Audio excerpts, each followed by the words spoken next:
Vito pour la parole et de nous diriger ce soir à travers les chants. Merci à Frère Enrico pour la prière. Nous commençons par saluer tous ceux qui sont connectés, qui sont en ligne avec nous et qui vont suivre cette étude en différé. Alors, c'est bien une grâce de la part de notre Dieu qui permet que nous soyons réunis en ligne ce soir pour partager sa parole et cela vous permet le moment venu d'intervenir par des questions ou tout simplement des commentaires, espérant que le temps va nous permettre. Alors, je vais tout de suite passer notre deuxième série d'études sur l'enseignement, l'éducation, l'instruction des enfants, des jeunes, des adolescents, des jeunes adultes et aussi des parents que nous sommes. Éphésiens chapitre 6, verset 4 nous dit clairement que les enfants ont besoin d'être éduqués, d'être corrigés, mais dans l'instruction et selon le Seigneur, pas n'importe comment, bien entendu. Et ça, c'est comme le Seigneur a posé des fondements pour son Église, nous savons que lui, il a posé les fondements qui sont les apôtres et les prophètes.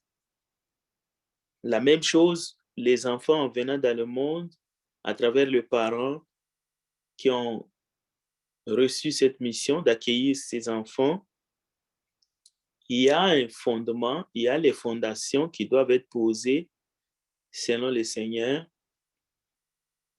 Et à l'âge adulte, la parole dit, les enfants s'en souviendront.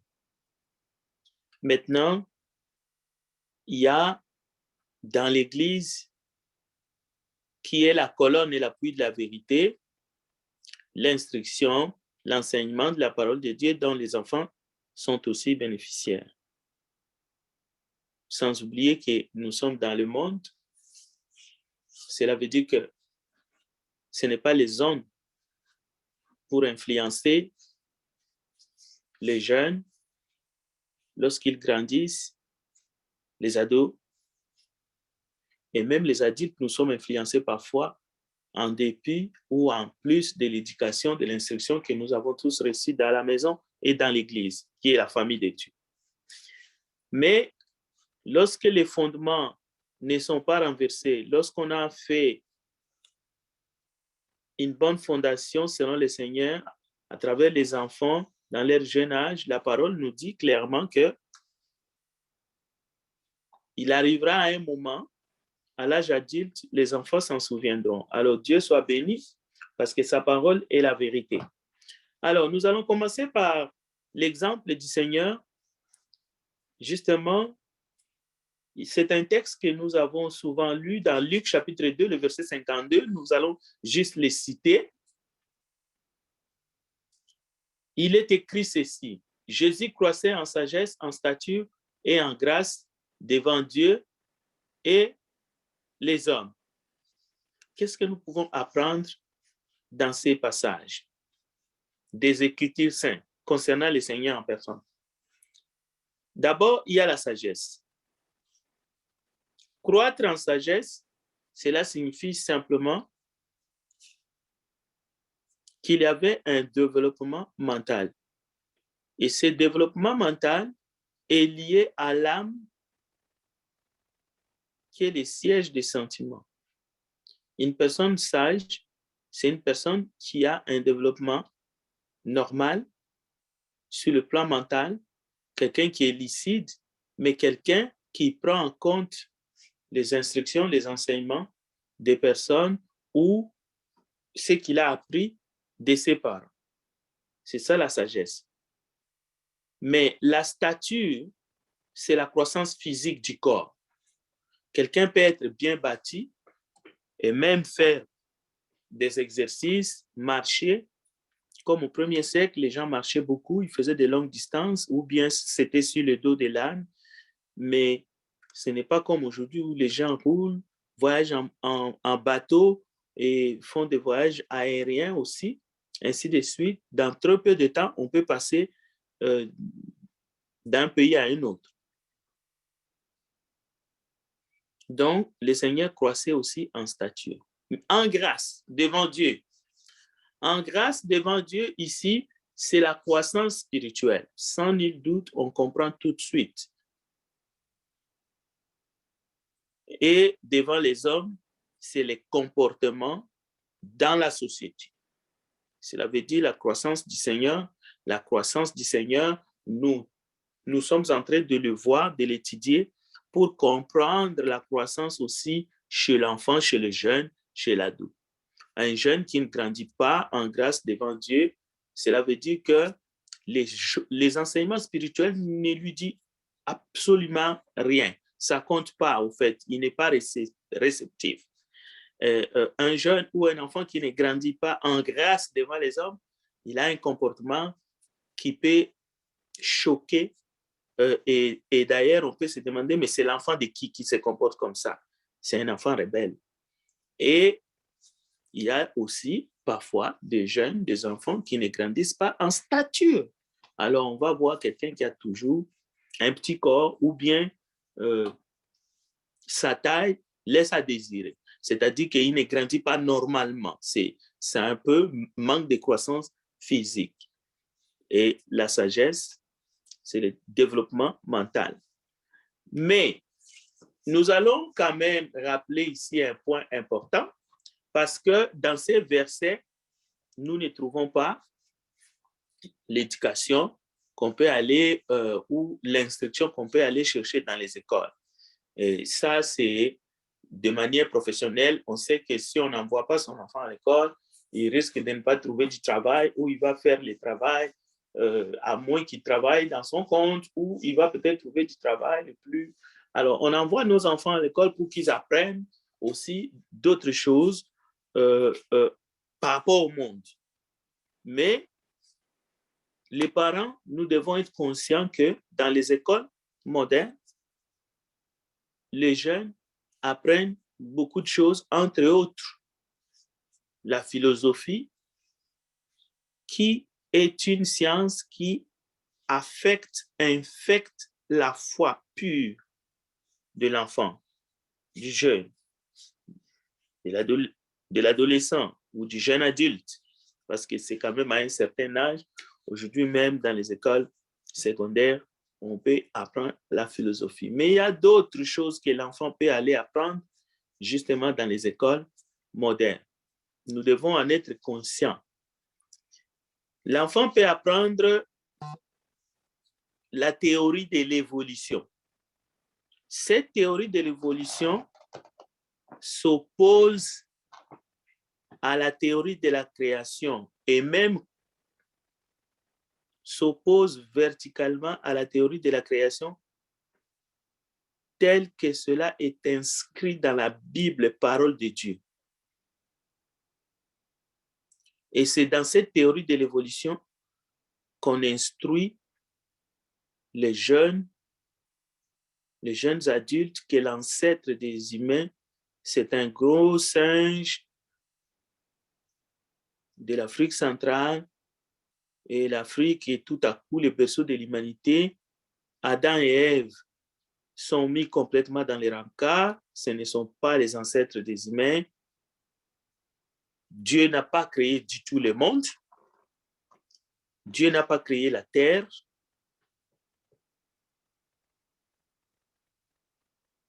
Ni ce qu'elle renferme. On apprend aux enfants, aux jeunes, qu'il y a eu une explosion qu'on appelle le Big Bang. La vie est sortie de cela. Donc, alors, nous, parents, enseignants dans l'Église, nous devons savoir ces choses parce que tous ces mensonges que les enfants vont apprendre dans les écoles modernes, dans les universités, vont combattre la sagesse devant Dieu, vont combattre l'éducation que les enfants ont reçue de la part de leurs parents croyants et ça peut faire que les enfants ont un problème, c'est-à-dire ils ne savent plus qu'est-ce qui est vrai, qu'est-ce qui n'est pas vrai. Donc, il y a comme le doute qui s'installe et puis tout d'un coup, les enfants peuvent, au risque même, perdre leur foi. Alors, les enseignants, les parents, nous devons en être conscients pour essayer de défricher, apprendre à nos enfants que ces choses-là ne sont que des tissus de mensonges, ce sont des sciences sans conscience, bien qu'il y a d'autres choses qu'ils peuvent apprendre à l'école et qui seront bons ou qui vont les appliquer pour leur profession, et ainsi de suite.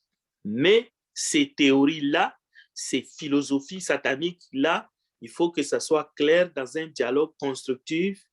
Vous, parents croyants, vous devez prendre le temps et surtout des enseignements qui touchent aussi à la sexualité, qui commencent déjà à un âge, vraiment, nos enfants sont encore, c'est vraiment, ils sont encore, comme on dit, les crèmes des crèmes, ils sont très jeunes et on va commencer à leur apprendre des choses qui sont contre nature. Donc,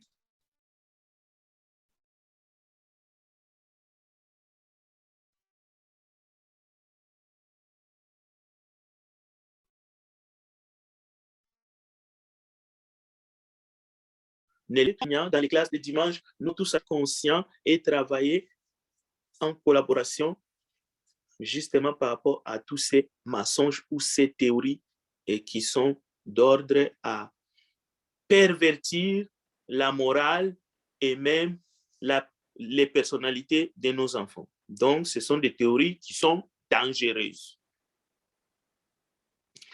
Alors, il y a quelque chose qu'on retrouve chez nos enfants, si on les observe, vous allez remarquer, parce que notre référence, c'est le Seigneur qui a grandi, tel que Luc 2,52 nous dit, il a grandi en stature, en sagesse, en grâce devant Dieu et en grâce devant les hommes. C'est-à-dire, dans la société, son comportement n'était pas un comportement barbare dans la société. Donc, c'est pour cela que la société a besoin des églises, comme les églises ont besoin de ces autorités, et nous voulons travailler la main dans la main, mais nous ne tolérons pas les dérives ou des choses qui sont contre nature. Avec la parole de Dieu, nous sommes censés défendre notre foi. Alors,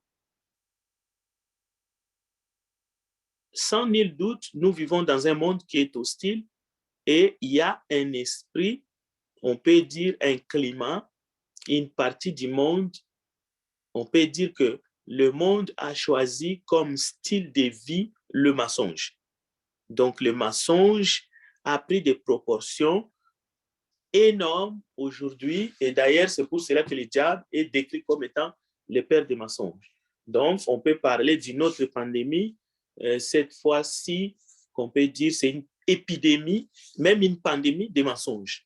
Donc, les gens mentent, même inconsciemment, ils racontent des mensonges, et c'est dangereux lorsque cela est fait devant les enfants. Alors, les enfants, déjà par nature, par la peur de la punition, ils ont tendance à mentir, on le sait.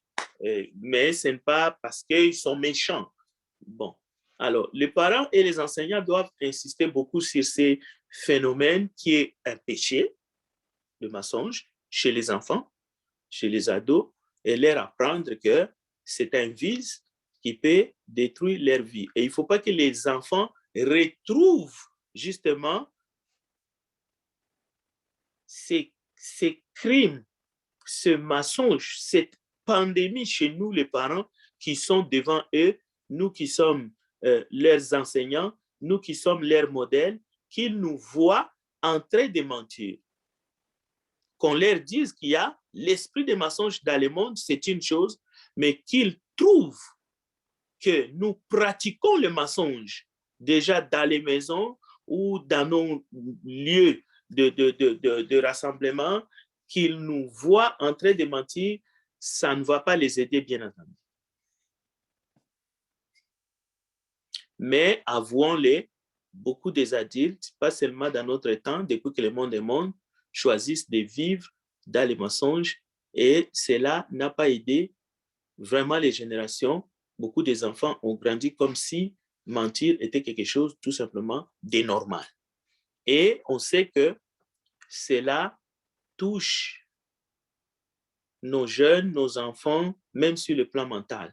Parce que vous savez qu'il y a une maladie, la mythomanie, qui est une tendance pathologique à recourir au mensonge, sans même en avoir conscience. Alors vous allez voir un adulte, il se met debout, il commence à parler, mais il ment. Il ment, mais devant, sans avoir froid aux yeux. Et ça va porter atteinte. Mais c'est quelque chose c'est une maladie mentale, au fait. Alors, que ça soit inconsciemment ou consciemment, c'est réfugier dans les mensonges pour échapper à une certaine réalité. C'est une maladie mentale et nous devrions faire très attention parce que nos enfants sont contaminés comme ils peuvent être contaminés à n'importe quelle autre maladie. Et c'est là ça se passe, que ce soit dans les familles, que ce soit dans notre société, mais aussi dans les milieux religieux. Beaucoup des enfants, en accompagnant leurs parents, arrivent dans des milieux où on prêche la parole et voilà, ils se retrouvent nez à nez avec des mythomanes, des personnes qui vont aller même jusqu'à abuser d'eux. Dieu m'a dit, et puis ça commence les attouchements sexuels. Alors ces enfants-là sortent de ce milieu dit religieux, brisés complètement, et ils ne vont plus croire à rien. Donc nous devrions faire très attention, c'est-à-dire pas seulement les parents, mais y compris ceux qui enseignent les enfants de ne pas tomber dans cette pandémie, dans cette maladie mentale qui consiste à mentir même les enfants. Donc, et vous savez très bien qu'en début de cette pandémie qui nous touche, beaucoup de gens niaient même que le COVID-19 existait.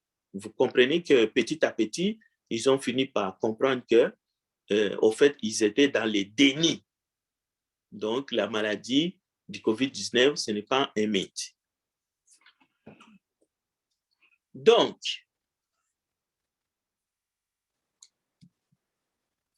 l'enseignant est un modèle pour les enfants. L'enseignant est motivé pour faire ce travail parce qu'il aime Dieu. C'est comme les parents. L'enseignant se nourrit quotidiennement de la parole de Dieu. C'est ça qui va lui permettre d'être à la page pour enseigner les enfants la parole de Dieu. L'enseignant tient compte de l'âge de l'enfant et lui apporte un enseignement adapté par rapport à son âge. L'enseignant travaille toujours en équipe.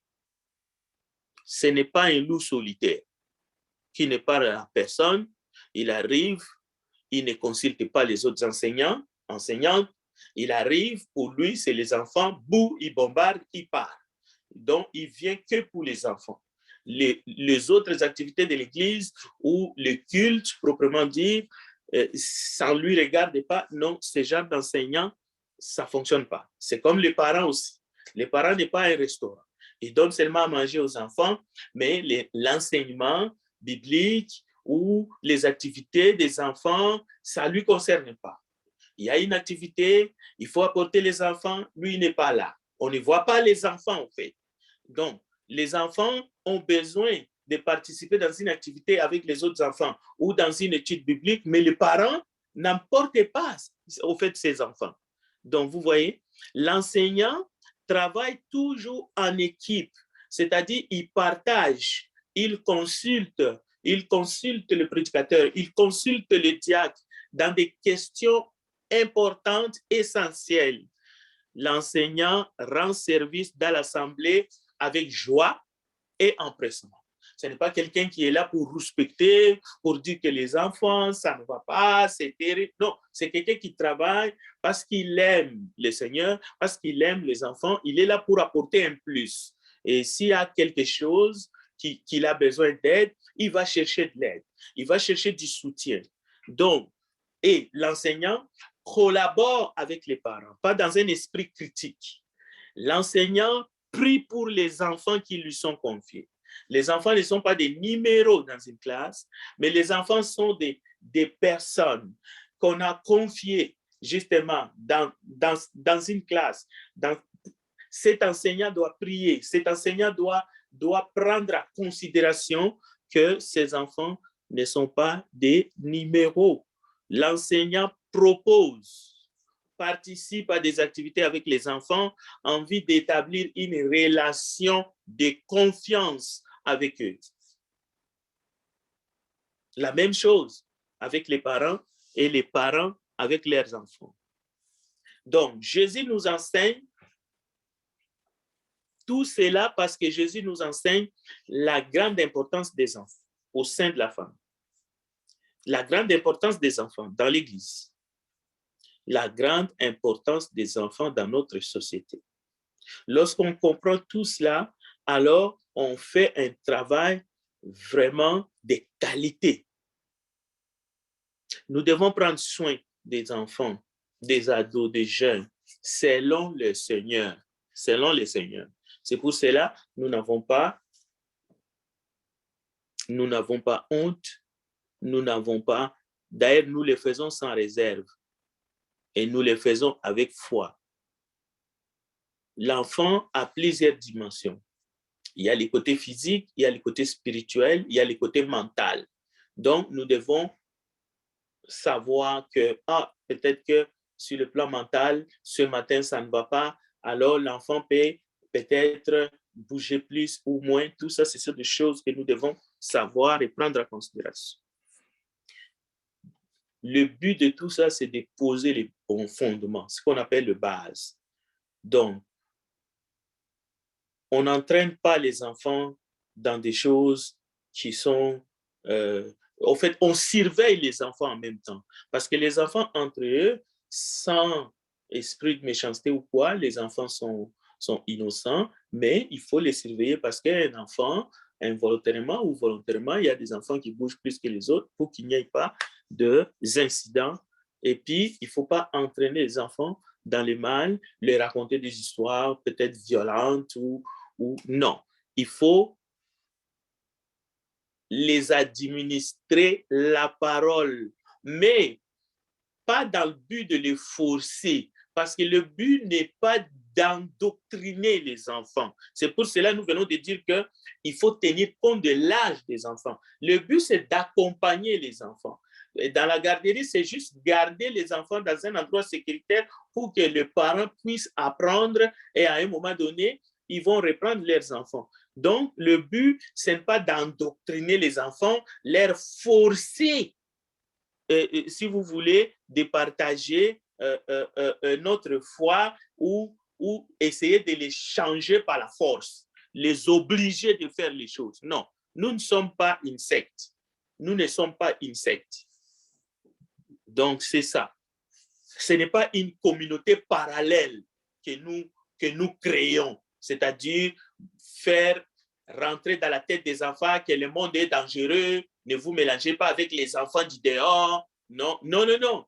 Parce qu'en dehors de l'église, il n'y a pas que des enfants, des petits gangs. Non, il y a des enfants aussi qui grandissent. Normalement, l'enfant a besoin d'évoluer dans un milieu avec leurs amis, leurs collègues de l'école, et ainsi de suite. Mais l'église, c'est un endroit où on transmet le valeur, on essaie d'aider, d'éduquer les enfants pour qu'ils soient utiles demain dans la société.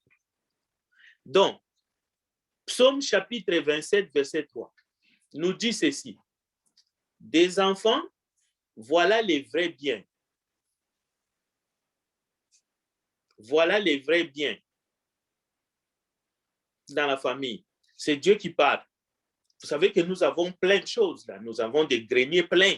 Nous avons des voitures qui remplissent nos garages. En toutes sortes, Maserati, il y en a qui ont toutes sortes de voitures. Il y en a qui ont des biens de valeur dans des banques, dans des coffrets, ainsi de suite. Mais écoutez, la parole de Dieu nous dit, le vrai bien, c'est les enfants. Nous allons lire les textes. Juste le psaume 127, le verset 3.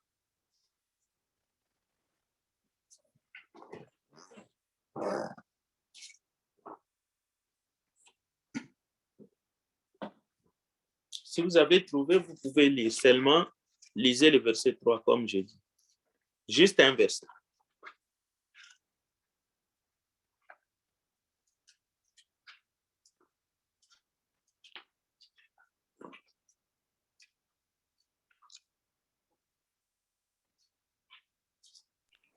Voici, les fils sont un héritage de l'Éternel. Le fruit des entrailles est une récompense. Voilà, des enfants, voilà les vrais biens dans la famille. Une récompense que Dieu donne. Si vous regardez dans 1 Samuel, 1 Samuel, Fleur, tu peux trouver? Chapitre 1, versets 27 à 28.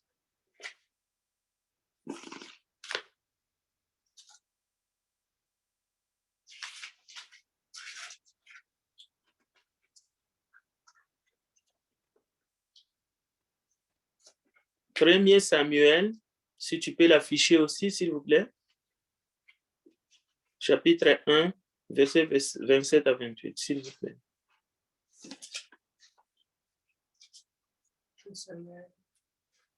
Chapitre 1, versets 27 à 28.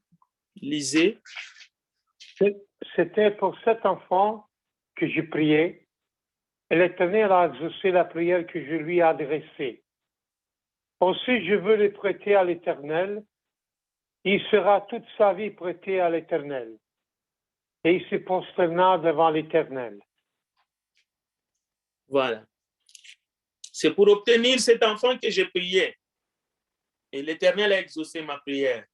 Et je vais le prêter à l'Éternel. Donc, pour Dieu et pour toute famille, un enfant, c'est très important. Parce que c'est un don. Les enfants sont les dons. Même il y a dans certaines versions, on dit que ce sont des biens que Dieu prête. Donc, ce n'est pas rien. C'est pour cela, quand on en parle selon le Seigneur. Quand il s'agit des enfants, il n'y a pas de demi-mesure. Il n'y a pas de demi-mesure. C'est le Seigneur qui établit les normes. Et ces normes-là, on doit faire ce que le Seigneur nous demande. C'est pour cela, lui-même, le Seigneur, dans Matthieu chapitre 1, verset 3 à 5, la Bible nous dit, Jésus appela un petit enfant, le plaça au milieu d'eux. Vous voyez? C'est-à-dire, Jésus est sûr qu'un petit enfant au milieu des disciples, et Jésus commence à parler, et il donne des instructions, et il enseigne. Donc, un enfant, ce n'est pas rien. Mais les enfants ont aussi des responsabilités. Plus ils grandissent, plus ils ont des responsabilités. Et c'est ce que le Seigneur approuve.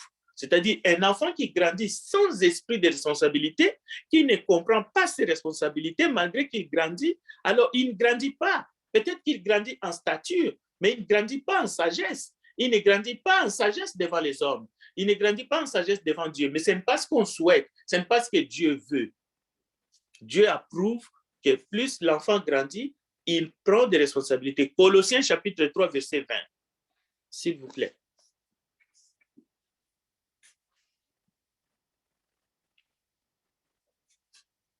Et quelqu'un d'autre nous cherche 1 Timothée 4 et 12.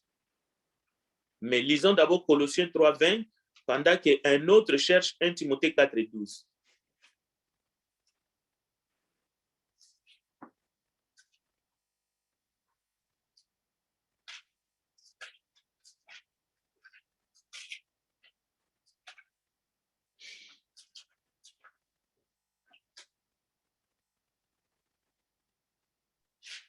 Colossiens 3, verset 12.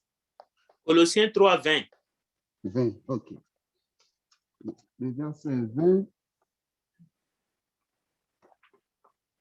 ok, il dit, enfants, obéissez en tout à vos parents, car cela est agréable dans le Seigneur. Voilà. Donc, c'est ça que le Seigneur approuve. Responsabilité. Maintenant, 1 Timothée 4 et 12. Que personne ne méprise. Vas-y, vas-y. Que personne ne Vas-y, méprise, s'il te plaît. mais soit un modèle pour les fidèles en parole, en conduite, en charité, en foi, en pureté. Voilà. Donc, avec la base, avec les fondements, avec tout ce que l'enfant va recevoir dans la maison, dans l'église comme enseignement, et ainsi de suite, les attentes, voici les attentes. Le jeune, en grandissant, il faut qu'il devienne un exemple pour les croyants en parole, en conduite, en amour, en foi et en pureté. Alors, ces choses-là, ça ne peut pas venir comme ça tout seul. Ça demande tout le travail, un travail d'équipe, un travail en famille, un travail même justement dans les milieux, justement dans l'église, et les uns les autres. La conscience de chaque adulte, justement en assemblée, mais aussi dans la société. Voilà les jeunes, lorsqu'ils arrivent, conformément à 1 Timothée chapitre 4, verset 12, les jeunes deviennent pas quelqu'un de méprisable, pas quelqu'un qu'on doit mépriser, mais un exemple pour les croyants. Lorsqu'il parle, on sent. Et sa conduite est exemplaire et c'est quelqu'un d'aimable parce qu'il a reçu aussi l'amour et c'est quelqu'un qui a la foi, une foi saine et spirituellement, il sait faire la différence entre ce qui est vil et ce qui est bon. Et j'aimerais ajouter quelque chose. Les jeunes devenus adultes, matures, finissent toujours par découvrir toutes les mauvaises influences dans leur vie. Bien que certains vont les découvrir un peu trop tard, mais la plupart des jeunes, par la grâce de Dieu, finissent par savoir, à tel âge, il y avait une mauvaise influence à côté de moi. J'ai rencontré telle personne, c'était un adulte ou une adulte, c'était une mauvaise influence à côté de moi. Alors c'est pour cela, soyons des modèles, soyons des exemples pour les jeunes, parce que ces jeunes-là, à un moment donné, ils vont faire le bilan de leur croissance. Et lorsque nous sommes des bonnes influences, nous influençons en bien, selon le Seigneur, c'est tout à notre, justement, à notre charge.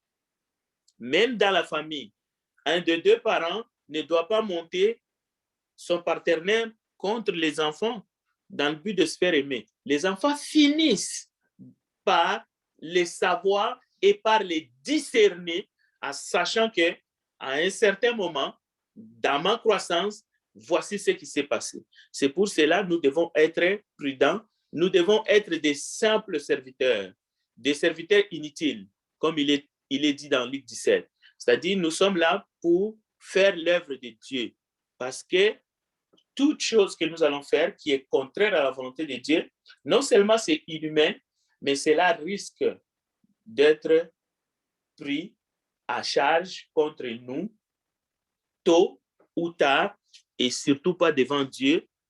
Ce serait mieux de nous repentir avant qu'il soit trop tard. Mais j'aimerais terminer en disant, nous allons constater, et pas seulement autour de nous, mais dans le monde, il y a ce qu'on appelle l'arrogance des jeunes. L'arrogance des jeunes, c'est un peu justement ce qui permet aux jeunes de tenir bon, même quand tous les indicateurs sont au rouge. Les jeunes ont toujours tendance de croire, je vais réussir, je vais passer là. Et ils prennent des risques parfois démesurés. Mais cela nous responsabilise encore, comme adultes, comme parents. Notre rôle comme enseignants, comme enseignantes, c'est de les guider, de guider cette jeunesse, non pas les brimer, mais leur donner des moyens de s'épanouir. Cela veut dire de réussir justement là où nous avons peut-être échoué. Parce que si les générations passées ont fait les choses comme cela devrait être, peut-être que les choses allaient peut-être aller un peu mieux aujourd'hui. Mais regardez les constats aujourd'hui. Cela veut dire que les générations passées, nous devons être humbles et accepter qu'on a échoué pas mal. On n'a pas été à la hauteur. Et aujourd'hui, les jeunes s'en plaignent.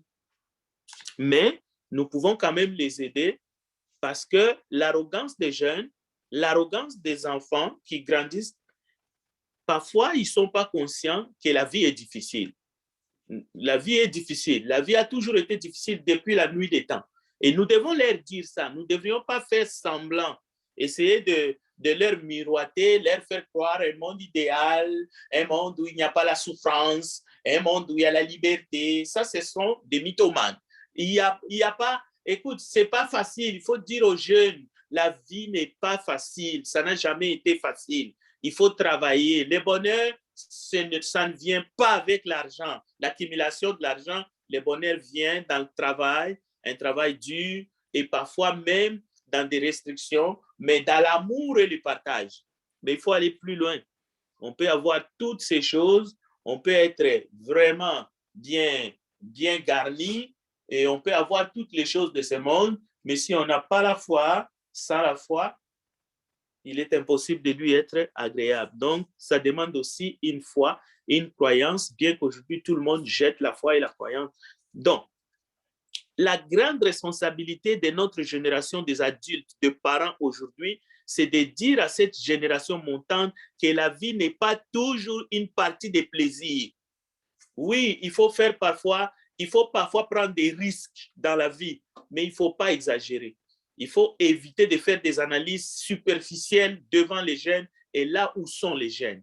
Il ne faut pas être terre à terre. Il faut présenter les choses telles qu'elles sont. Là où il y a un danger, un père responsable dira à son enfant, ici, il y a un danger. Si tu prends cette direction, au moins lui dire les choses, mais après, c'est à lui de décider.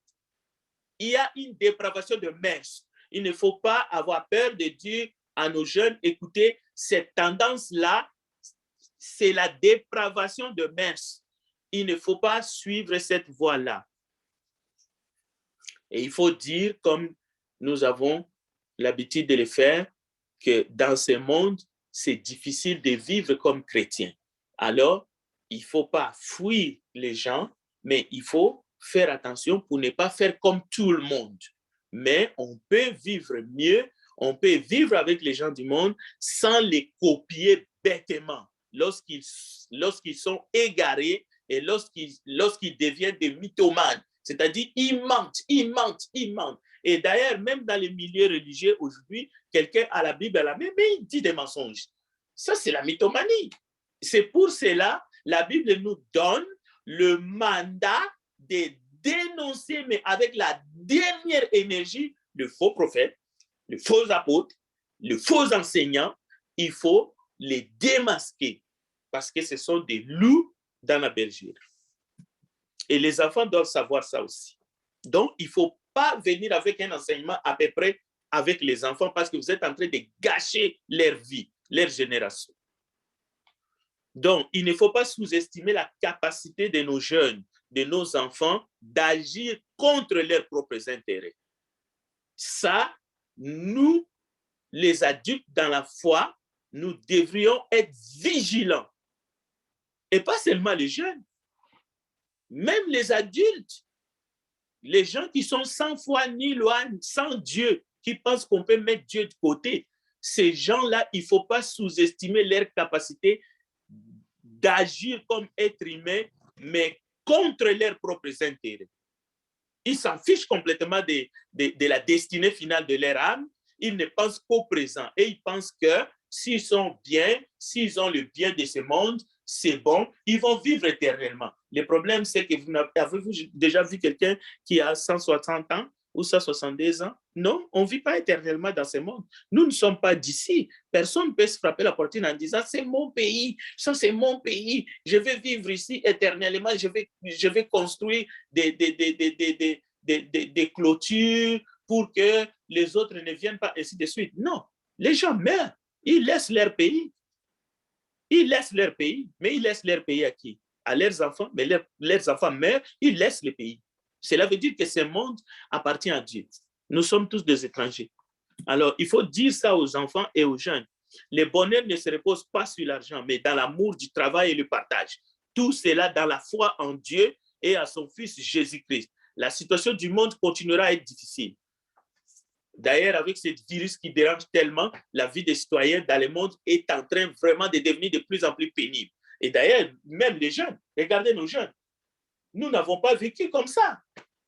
Nous n'avons pas vécu, nous, quand on était jeunes, quand on avait 10, 11 ans, on jouait à l'extérieur du matin au soir. Regardez les jeunes, en plus des vaccins qu'ils ont quand ils sont bébés, aujourd'hui, je ne sais pas combien de fois ils vont être vaccinés parce que ce n'est pas fini. Il y a des pays qui sont arrivés déjà au 6e vaccin et ça va continuer. Donc, c'est ça, il y a un virus. Alors, c'est pour cela, on va continuer à se protéger. Dites aux jeunes, dites à vos enfants, nous allons continuer à nous protéger. On doit respecter les mesures sanitaires parce que tu es jeune, tu ne risques pas la mort, mais tu peux, parce que tu contractes le virus, quelqu'un plus âgé, plus de 60 ans, ou quelqu'un qui a des maladies comme le diabète ou autre, tu peux lui filer ce virus et lui, il va mourir. Dites la vérité aux enfants et aux jeunes, il ne faut pas leur mentir.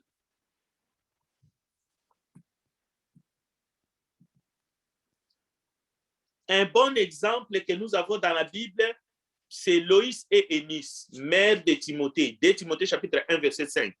Je garde aussi les souvenirs de la foi sans hypocrisie. Écoutez bien, on a beaucoup parlé de mensonge. L'hypocrisie, c'est le mensonge. Pourquoi est-ce que la Bible insiste ici dans 2 Timothée chapitre 5 et 2 Timothée chapitre 1, verset 5 en disant « Je garde aussi les souvenirs de la foi sans hypocrisie qui est en toi, qui habita d'abord dans ton aïeul, Loïs, et dans ta mère Éunice. » C'est-à-dire, chez Éunice, il n'y avait pas une foi avec hypocrisie. Et aussi chez sa grand-mère. Donc, vous voyez que si nous avons une foi avec hypocrisie, si nous devenons mythomanes, nous sommes en train de transmettre cela aussi aux générations montantes. Donc, enseignants, parents, grands frères dans la foi, dans l'Église, jeunes sœurs, vous devez être conscients de votre responsabilité vis-à-vis des enfants. Vous ne savez pas qu'il y a un enfant au coin qui observe, qui vous écoute. Vous êtes en train de raconter des choses, mais l'enfant est là, il écoute. Vous ne savez pas. Vous êtes dans la cuisine, mais l'enfant est dans la chambre, il écoute tout. Maintenant, l'enfant est mélangé. L'influence de ces deux femmes était telle que Paul dit à Timothée, à cause de l'influence de ces deux femmes, dès ton enfance, tu connais les saintes lettres qui peuvent te rendre sage à salut par la foi en Jésus-Christ. 2 Timothée chapitre 3, verset 15. Chers frères, Anne pria Dieu. Elle a eu cet enfant, alors qu'elle était stérile. Qu'est-ce qu'elle a fait? Elle a apporté cet enfant. Elle a redonné cet enfant à l'Éternel. Que Dieu nous aide, afin que nous puissions faire comme Anne, afin que nous puissions travailler pour le Seigneur, pour le bien-être de nos enfants, de nos jeunes adultes, afin qu'elles puissent recevoir quelque chose de mieux. Que Dieu bénisse sa parole. Je retourne la parole à notre frère Vito.